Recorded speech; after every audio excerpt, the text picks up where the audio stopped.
with all due respect, and the respect that we have been given today here, as you can see, my sisters and brothers and the citizens of this nation, we want to extend that respect to the media and to the nation.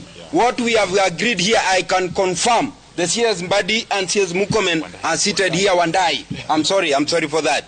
And our able governor, that the strike has been suspended.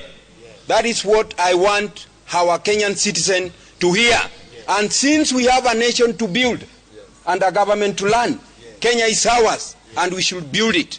So therefore, on behalf of our transport stakeholder, our partner and our corporate, on behalf of our TSV, I want to assure them that since we have suspended the strike, give room to negotiation, and if